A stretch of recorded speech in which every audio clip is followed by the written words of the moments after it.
درود به همه. میخوایم یه غذای رژیمی درست کنیم.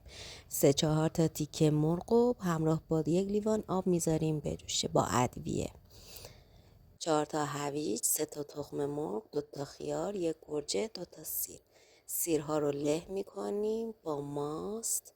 4 تا 5 قاشق ماست.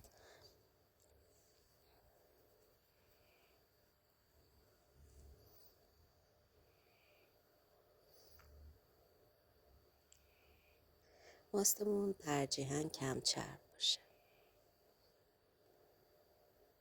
فلفل سیاه، نمک و بستگی به ذائقتون داره. اگر که کمی دوست دارید ترش باشه میتونید یک کمی هم آب لیموی تازه یا آب لیمو اضافه کنید.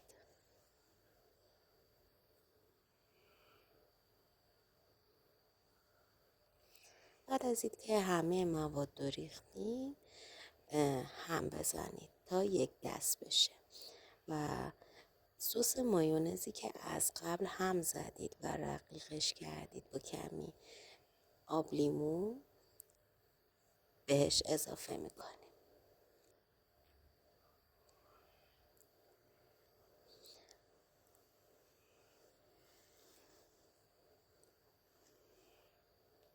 من اینجا یکم دیگه آب لیمو اضافه کردم.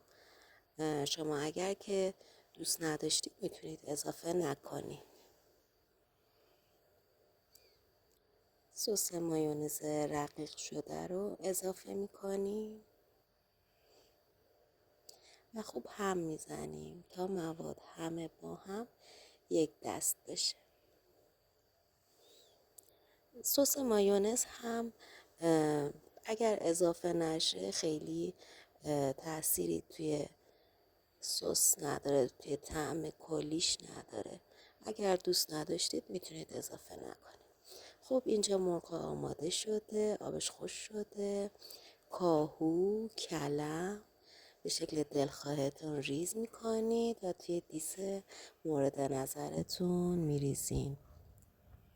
من از گرجه، خیار و لبوی پخته شده، آب پز شده و هویج پخته شده هم اینجا استفاده میکنم.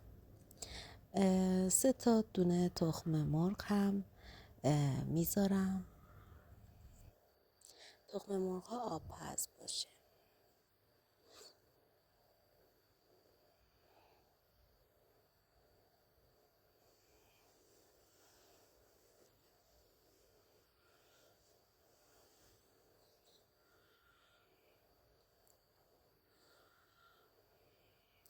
و مرغ های آماده شده که از قبل پخته شده روی سالاد میذارم. شما میتونید تمام مواد رو با هم مخلوط کنید، یعنی مرغ ها رو ریز کنید و همه رو با هم مخلوط کنید و سس رو روی همه بریزید. میتونید هم اینطوری سرو کنید. در دو حالت خیلی خوشمزه است. نوش جان.